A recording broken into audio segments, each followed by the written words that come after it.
Alright guys, we're back on the old 1976 Chevy Luv. In this video today, I need to take care of the fuel capacity. Because right now, I have none. So I need to assess the original gas tank that's up under the bed, see what we got to do to get her down, and then I got to put the chicken eye on it, see what it looks like off inside. Hopefully I can reuse it, and then we can move on to bigger and better things from there. But if not, we'll have to figure out what we got to do.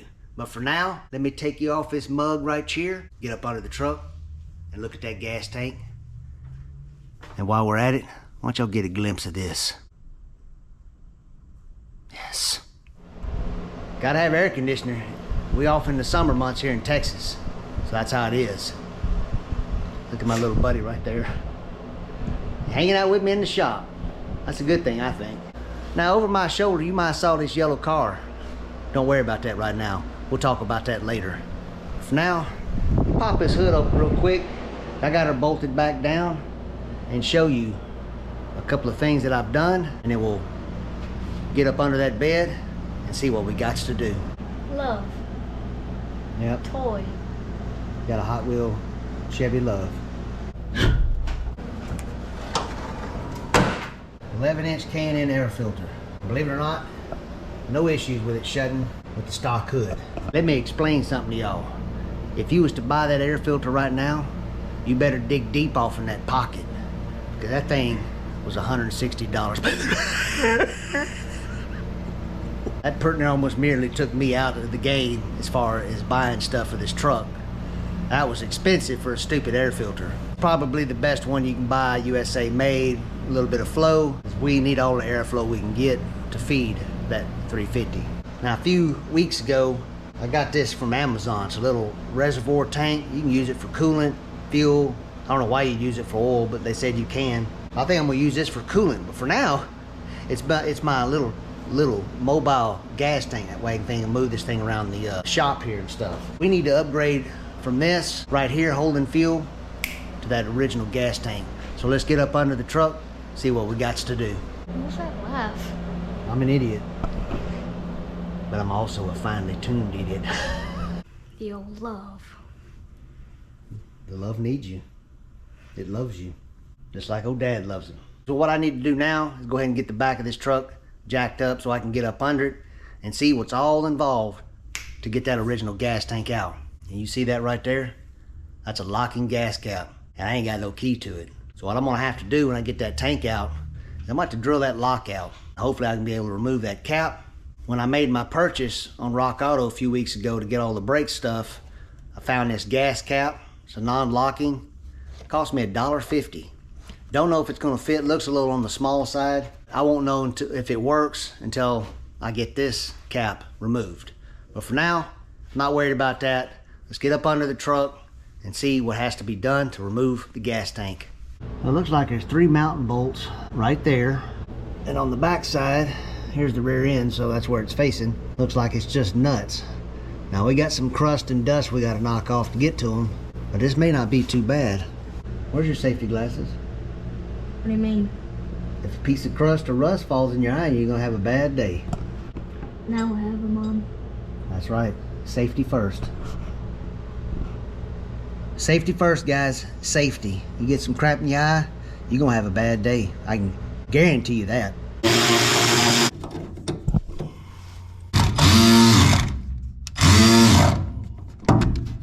Oh, okay.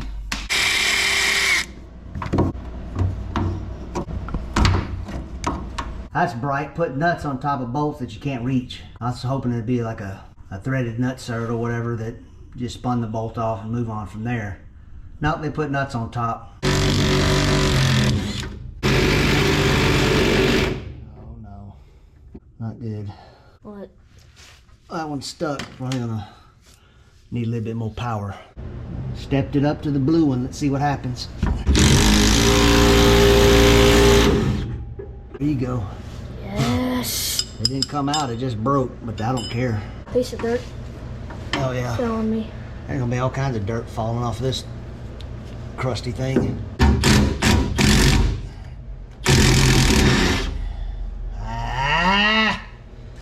Stripping the head of the bolt. That is not good. Yeah, boy. I wouldn't have it any other way.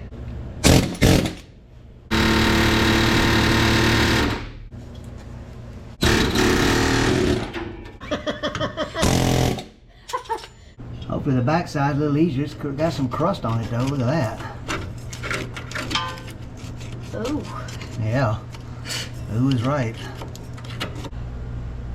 I broke it, but Oh yeah, that's a big old piece there. All right, let me decrust this backside, and once all that's done, we'll break these. Hopefully these will break apart. Otherwise, we'll bust out the snap-on air hammer.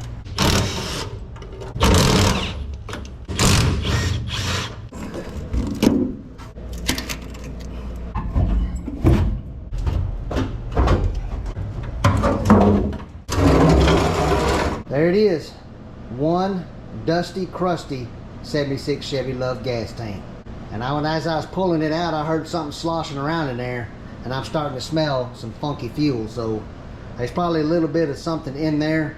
We'll have to assess and see what that is, what it looks like. Speaking of what it looks like, look at that. Oh yeah, that looks real good. All that for one gas tank. All right, let me de-dust and crust this thing off real good, and then we'll set it on the workbench. All right guys, I'm back from lunch. Me and my boy went to Raising Cane's, got a couple of chicken strips. So now that our stomachs are nice and full, it's either one of the two things to do. Either work on the gas tank or take a little nap in my chair. So I think what I'm gonna go ahead and do is remove the sending unit, get that out of the way, and I can look inside that tank a little bit better. I can see through there, and I see some rust, but I don't know how bad it really is until I dump all that fuel out and maybe even get a better shot from the top. So let me decrust the Phillips screws, break those loose, pull that sending unit out, see what it looks like inside.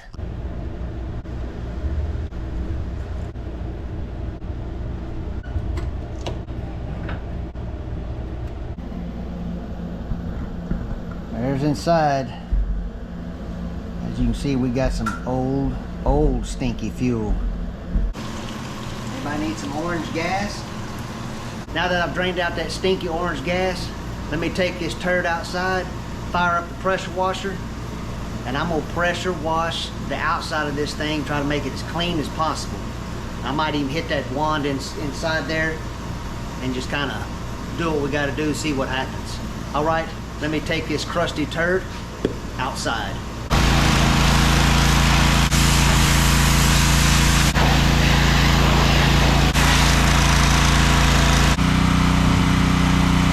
Well, the outside of the tank cleaned up pretty decently, didn't it? Obviously, it's got some rust here and there. It looks 10 times better than it did before we power washed it.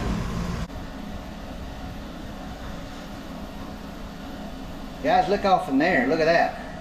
Not as bad as I thought it was going to be. I really thought this was going to be bad inside.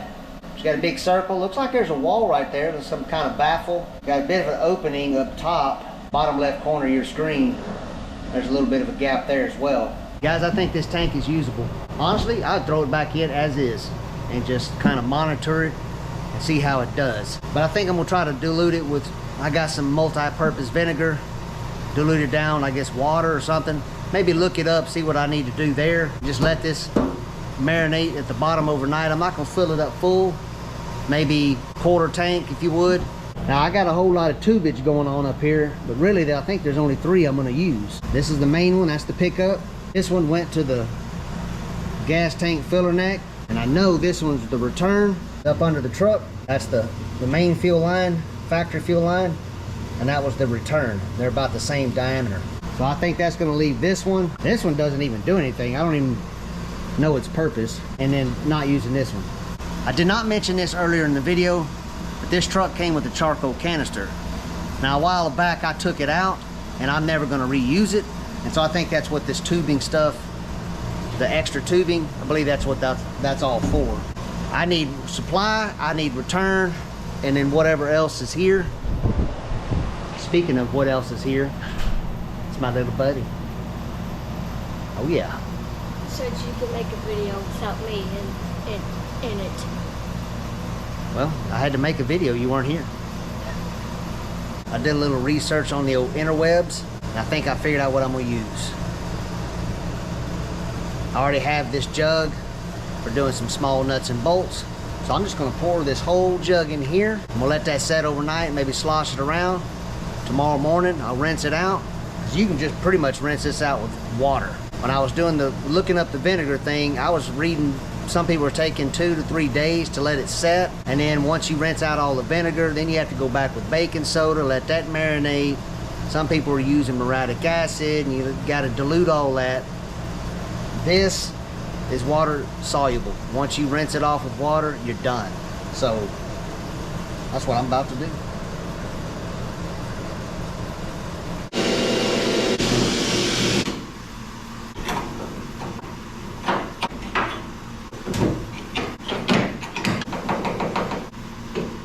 There you go. Locking gas cap out. Thing's corroded too. Look at that.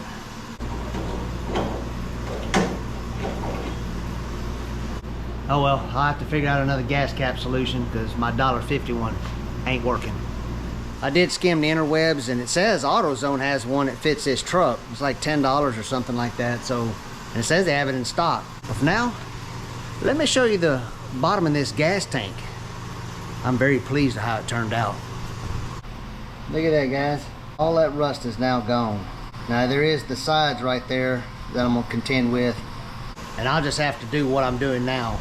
Set it on this side, let it marinate for a while. Try to do this side, but with the spout right there, I don't know how I'm gonna do that. So I may have to maybe just have it kind of at an angle to where it does not come out of the spout here, and one side on the back, on the ends, and it should be done. It's already kind of cleaning up right there. Looks pretty good. Yeah, I kind of rotated it, I don't know, about 3-4 hours ago, and it's already starting to clean up that one side.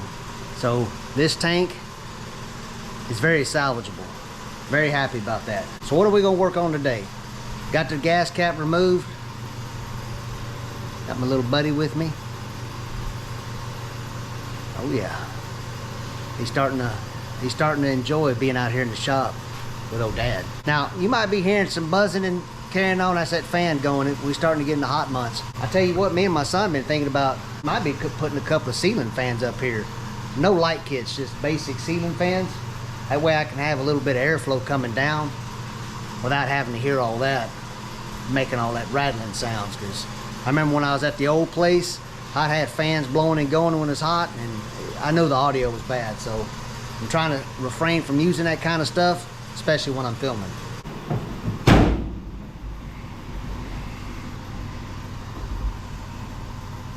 Yeah, don't push the gas pedal too much. Good. Yeah. Look at that. I may have to teach my son how to drive. He can reach the pedals and everything. We're close to getting this truck roadworthy, so who knows? I may have to test drive or let him learn how to drive. That's the old Luv. I think today I'm gonna work on this. Looks like right here, looks like there's some folding tabs maybe. Might be able to separate this away from the, I guess the circuit inside there. See what it looks like, try to clean it up. If the contacts are corroded or anything. I need to try to see if I can take the float out, make sure it floats. If it don't float, well then this isn't gonna work. Nothing to say?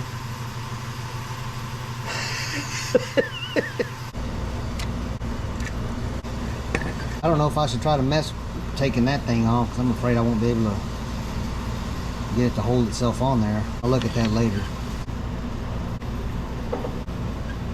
There it is, contact mechanism. I got some electrical contact cleaner. Let me get some of that and spray this down, see what happens.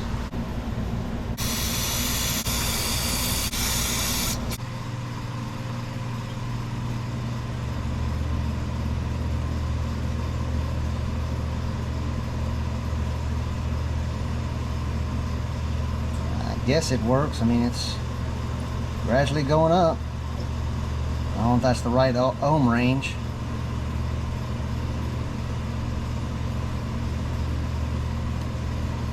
I don't know how well y'all can see in the camera.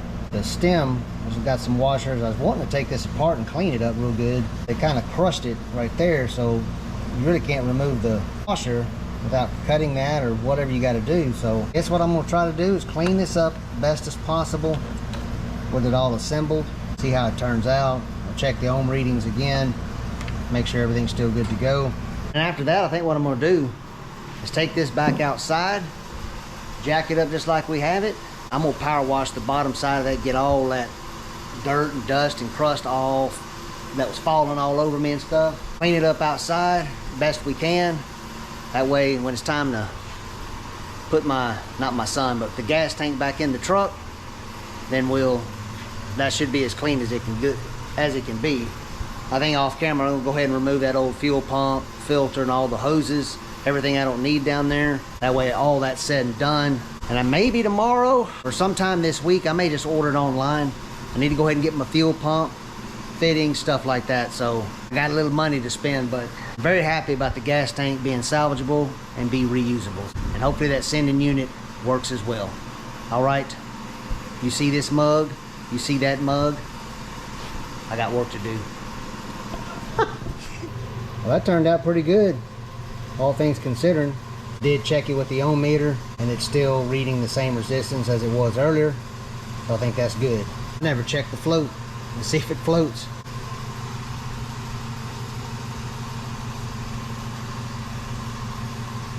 All right, well, that floats like it should. I think the old sending unit's gonna work out and do what it needs to do. Hopefully the gas gauge is good, and I'm gonna be replacing wiring, so I'm not really too worried about that. If I have to fix that, that's not that big a deal. I think I'm gonna clean this up and paint it. I'm not gonna spend a whole lot of time on it, but kind of clean it up, make it look halfway decent. That way when I put it back in the truck, it looks as good as what you're looking at right now. Yes. Sun's starting to go that way, so my area right here of concrete is kind of shaded off. Power washer. Look what's out here, getting a little sun.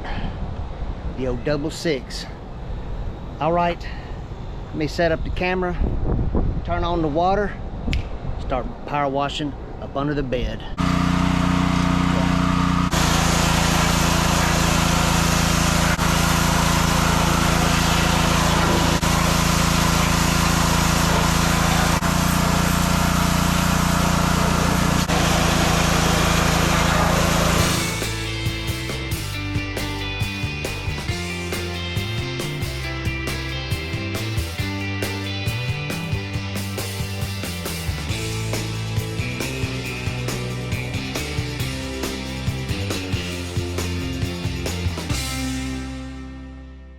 Guys, that's about as good as it's gonna get under the current circumstances I'm working with. But it's a whole lot better than what it was before. I'll tell you what, these big old chunks of, I guess, undercoating, that stuff was just shooting off everywhere. Look at it over here. Big old chunk there. Oh yeah, that stuff's everywhere. Oh yeah, look at that. Look at the old 66. Old Glory just flapping in the wind, looking good. Oh yeah, little live oak beer for this Tuesday afternoon. All right, a little gas tank update for y'all. See that lubrication juice in there? Ignore that. But that tank is pretty clean. I wish I could clean that tube, but I mean, I'd have to fill this up with some kind of solution to eat that rust off of there. It is what it is in the grand scheme of things. But at the end of the day, the inside of that tank looks really good. So now that I've tested out both Evapor-Rust and the Rust-Oleum rust dissolver for a tank, especially a rusty one, mine wasn't too bad, but I know there's some tanks out there that are really bad. I recommend the Rust-Oleum. It worked a whole lot faster than the Evapor-Rust. Get you a gallon of that, get you a gallon of WD-40 or some kind of lubricant that comes like that in a gallon jug. If you rinse your tank out with water, immediately dump that in there and slosh it around real good and leave it in there until you're ready to put your tank back in and fill it up with gas. Speaking of gas, you should have heard me around lunchtime. So we're back on the old Chevy Luv, and I got the gas tank hanging right there. It's been cleaned inside and out, painted. I even sprayed it with a little rubberized undercoating.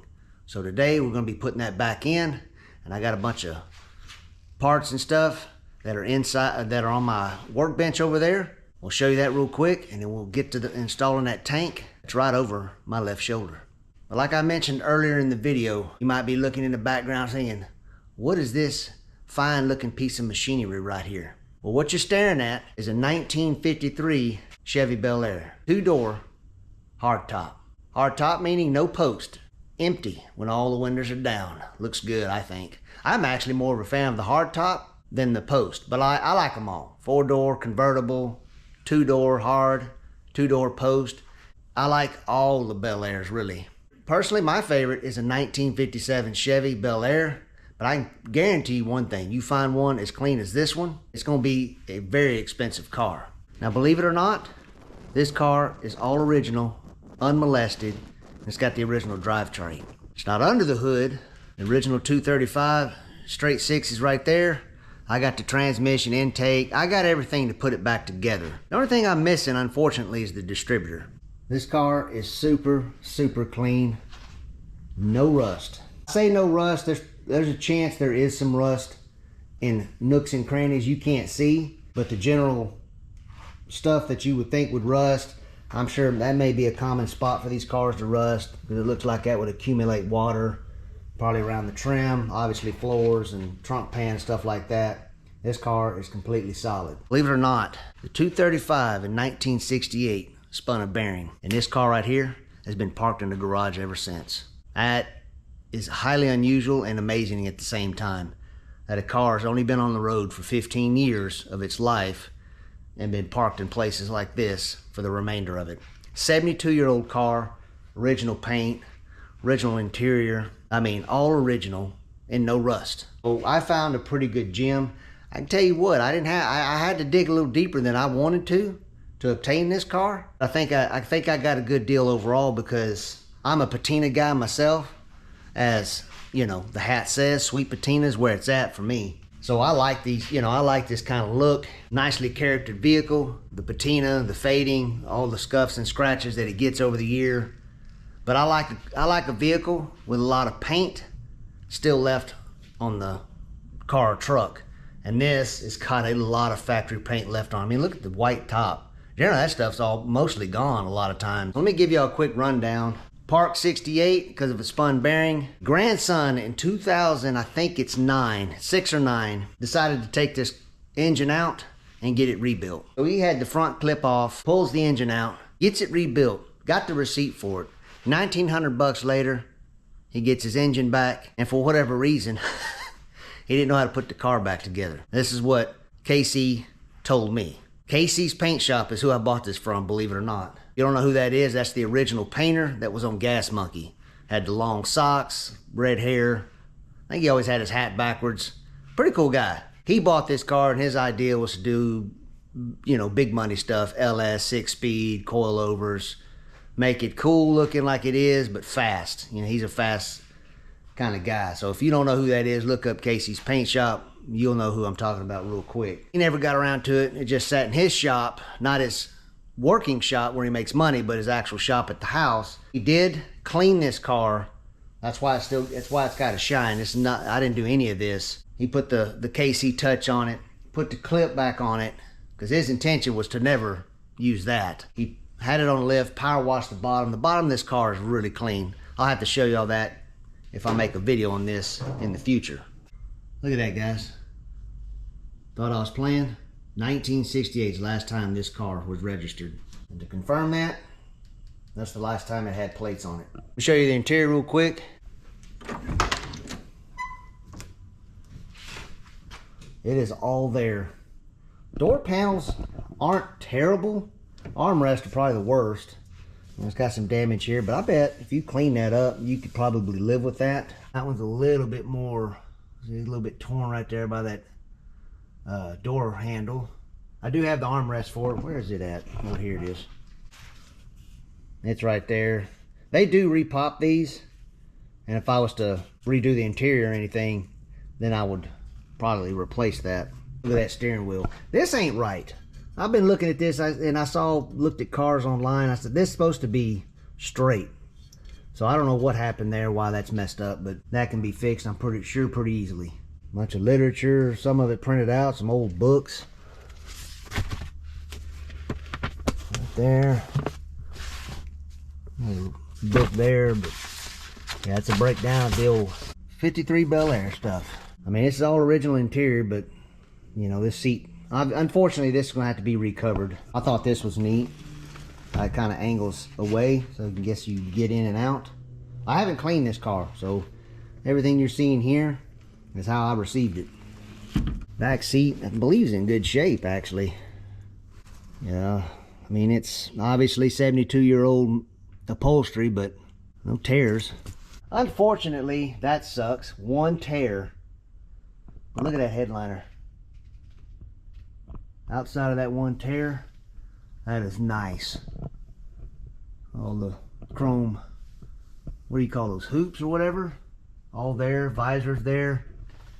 Look at the little mirror. Neat. Gauges, radio. I thought that was pretty cool. It's got a pretty neat little ventilation system. Yeah, these metal tubes right here, these are actually ducting for vents. You gotta slide this coupler back over, get it lined up and slide it over. It lets air in through there, and you just open the vent inside and you get all this fresh air from outside as you're driving. Don't know how efficient that is, but if it ain't super, super hot, I bet it ain't too bad. Like I said, guys, this is super cool. Look, I mean, both windows are down, and that just, to me, that just looks sexy. Another thing I like, guys, check this out.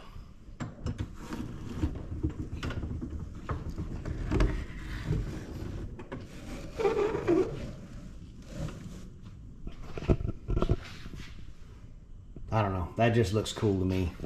The way it angles back. Instead of going down, it just pivots back.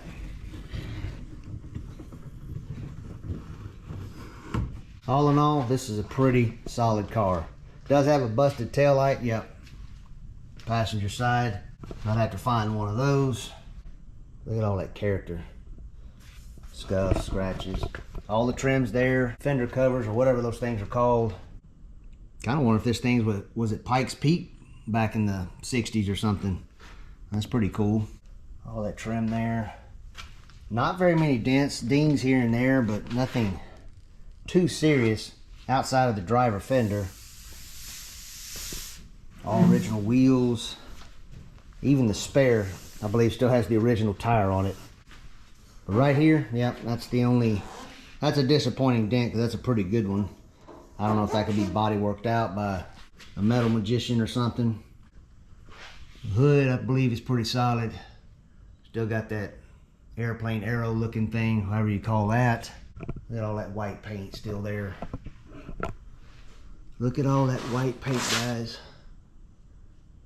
Character, but a lot of paint still left. So yesterday, my buddy Trey bought a 1954 Chevy Bel Air just like this one, except his is a post. It is a two-door. I think it's mostly all there. I think he needs a front bumper and some other stuff, but he pretty much got a complete car. However, he says it's not as nice as this one, because he helped me get this from Casey's house shop to my house, and so I really appreciate that, because I don't know how I would have done it. I'd have had to pay a flatbed, and I'm sure that would have cost me a pretty penny to do that. He helped me out with it. Appreciate it, Trey. If you're watching this video, you better be, buddy. You better be tuned into the mug every time I drop a video. Yes. So the guy he bought the 54 from, he was telling him about my 53, showed him a picture of it, and the guy fell in love. He said, I remember seeing this car on Facebook Marketplace, and I wanted it pretty bad.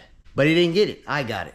And so now he basically Trey said, hey, this guy's interested in the car. Do you want to sell it? I can give you his number, or I can get, he can give you mine or whatever. However I'm trying to say that.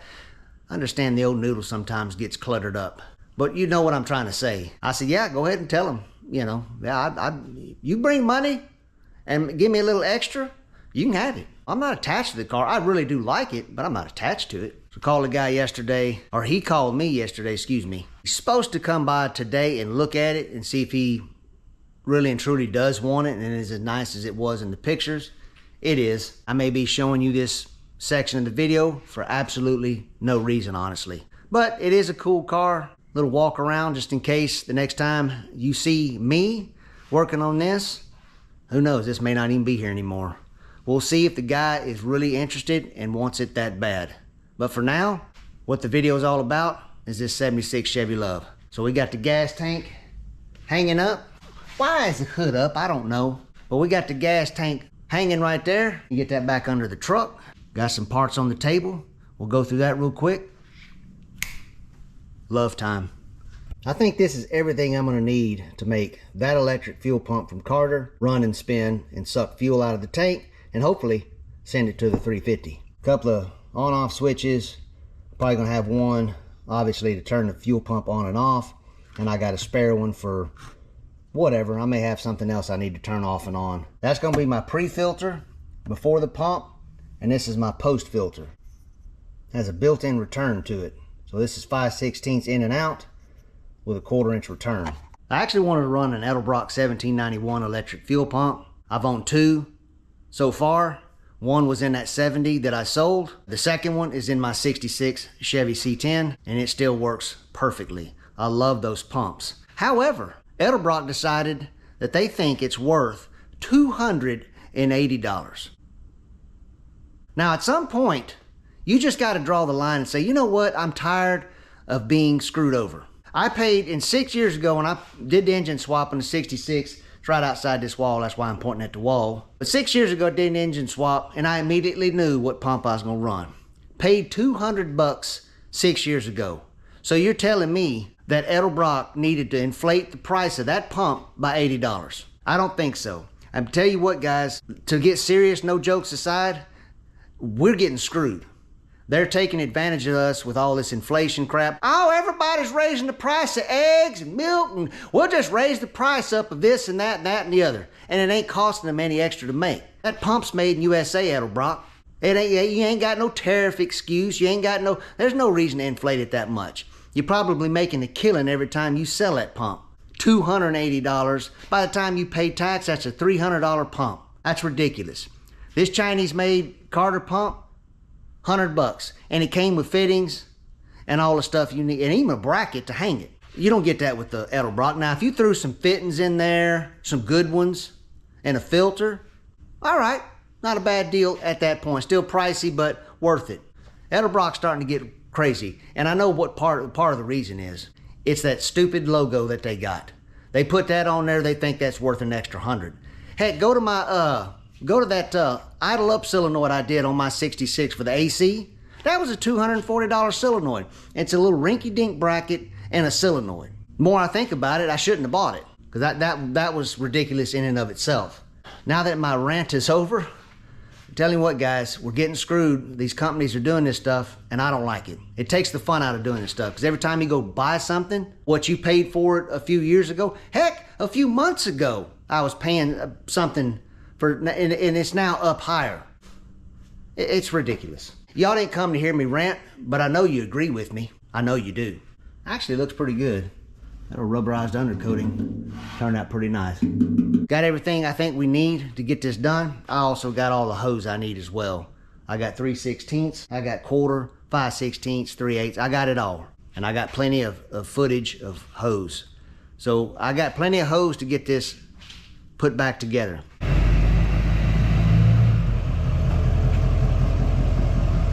There he goes. I guess I'm not going to get to work on it after all.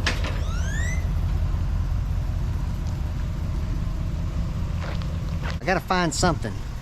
I need a third project. Are you disappointed we sold it? No? He liked the car. We both liked the car, but I'm not a car guy. we're truck guys, so guess back to maybe possibly finding a C10. But for now that all the process selling and everything is done, let's get the gas tank in.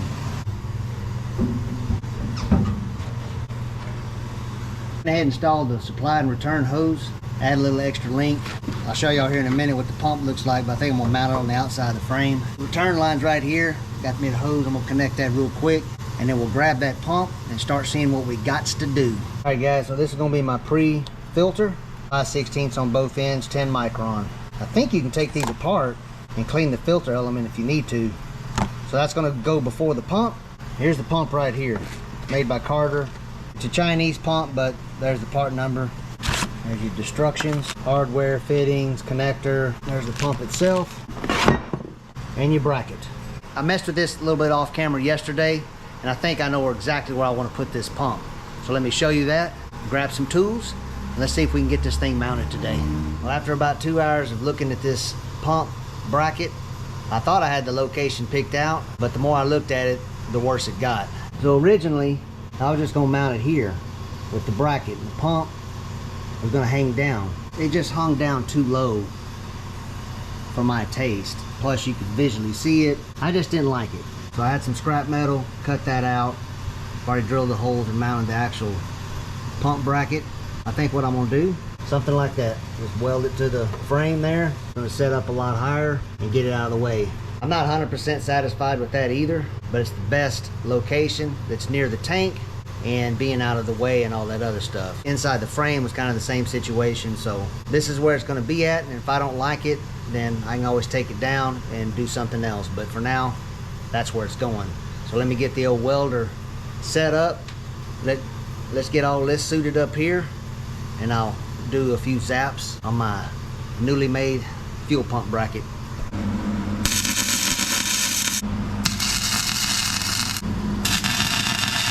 Yeah guys, it's ugly. Not very easy to weld in these different angles for me. I need to get my technique down.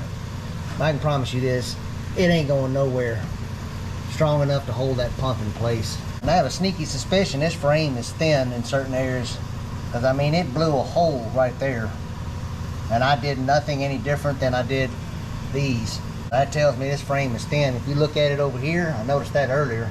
Look at that. That's thin right there. It's starting to rust through. Check this out.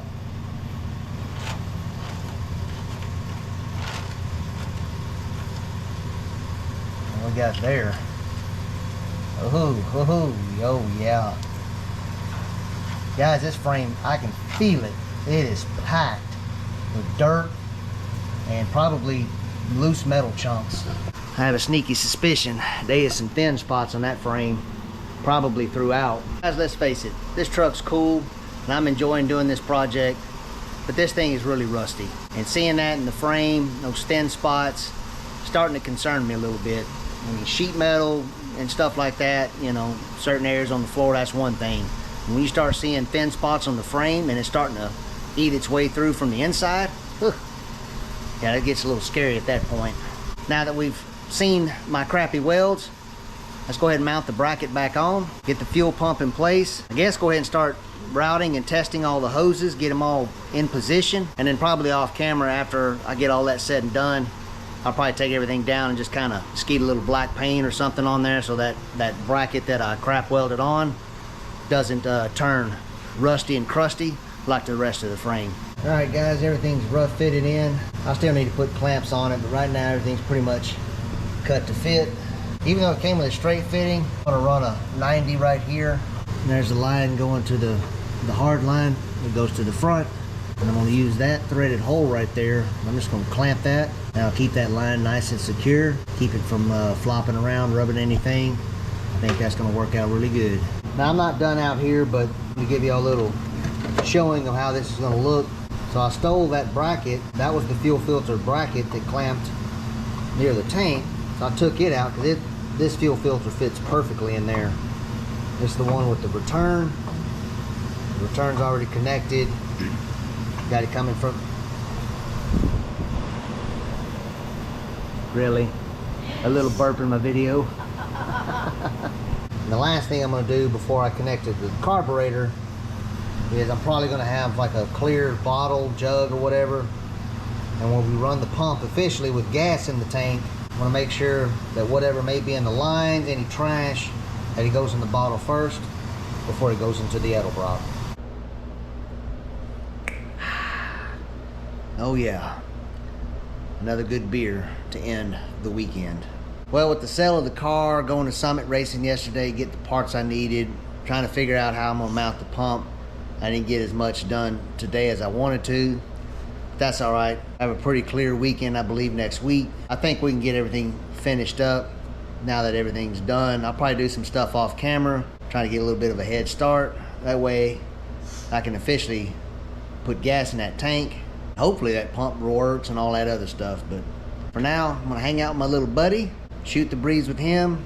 He's in that phase to where he's soaking up all the information I can give him. I don't have very much, so it'll only last about 10 minutes. Today, we officially start wiring up the fuel pump. Pretty much everything is done outside of the connecting the one hose to the carburetor. But I want to run the pump before I connect all that, make sure there ain't no trash in the lines or any of that stuff. Me and my little buddy about to get to work. All right, I think I'm gonna locate the fuel pump relay right here. It's near the battery cables. You've seen in the previous video, I got the battery box and all that in the bed on the passenger front side. And there's all the cables going to it. So I think right here is gonna be a good spot, along with the circuit breaker they provide. We'll put it somewhere in here as well. And it comes with the self-tapping screws. I got my screw gun. I got my son. Let's get her done. There we go. There we go. Really? What? Making fun of old dad? Yeah.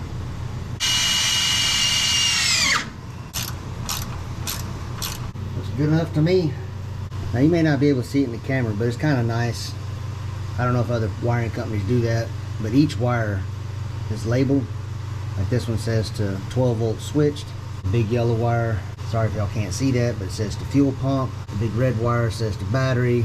That's why I like painless wiring. Which leads into maybe the next couple of videos. I think I'm actually use a painless wiring universal harness to rewire this whole truck. Just take everything that's original, outside of maybe connectors and stuff to the lights, horn and things like that. I'm gonna pretty much eliminate the factory harness. But for now, I don't want to eliminate it, but I'm gonna have to eliminate the mug real quick and get back to wiring.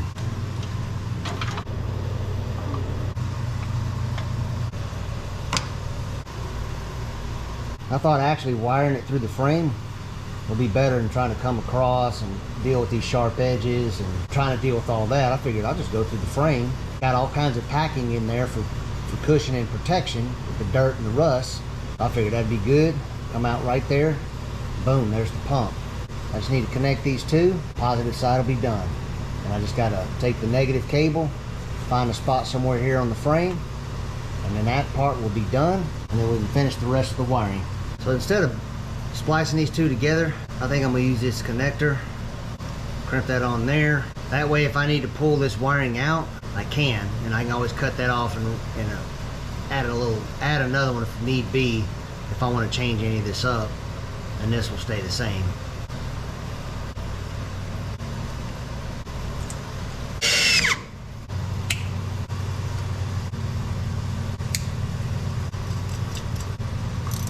All right, now we got the rest of this wiring to go from there to the battery.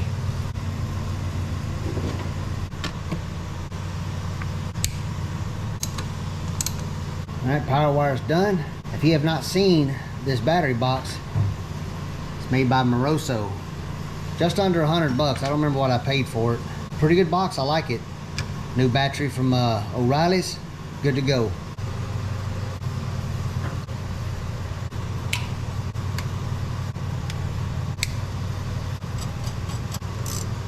All right, couple of zip ties or something like that right there. Looks good to me. Now we got one more wire to go, and this will go under the dash, somewhere near the key switch. All right, I think everything is officially wired up and done correctly with the switch on and it keyed on. I do hear the fuel pump doing a little spinning out there, but we ain't got no gas in the tank. So we now need to install the spout. That way we can fill the tank up with some gas. And unfortunately, I'm on my 4th gas cap. Went yesterday to O'Reilly, found a part number for a 78 Chevy Luv. Still too large for this opening. Gas cap number 4 is a fail as well. And I don't know what to do at this point. It might just be one of those shop rags in the hole kind of thing. At this point, I don't know what to do. But I know what to do now. I need to install that so we can fill it up with some gas and actually see if that pump is doing the pump thing. Plus, we still got to connect our hose over here. Get a water bottle or something right there, connect the hose, put it inside a bottle or whatever, and see what kind of, if there's any junk in the lines, hopefully we'll see it in the bottle, get all that stuff out of there before we connect it to the idle drop. What do you think, little buddy? Good. You heard it from there.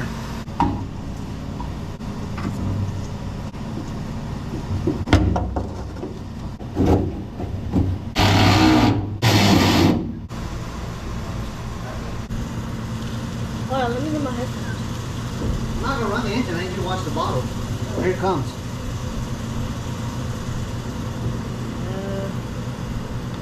Hot. It's like gas to me. Don't see anything inside it. It's pretty clear. I think we can officially run the fuel pump. So let me go ahead, connect the hoses back to the carburetor and then the return. We get all that connected, clamped off, and I guess we can officially start this truck up with its new fuel system. All right.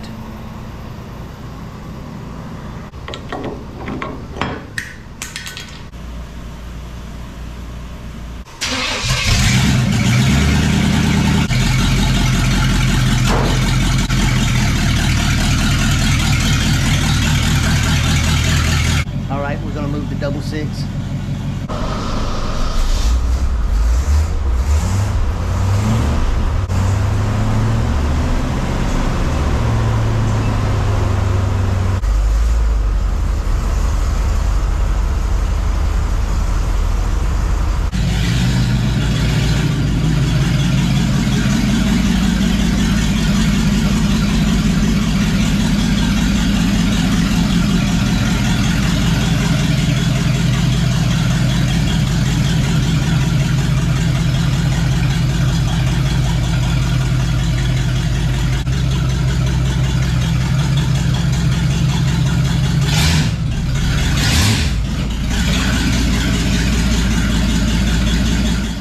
My little buddy hanging out with me today.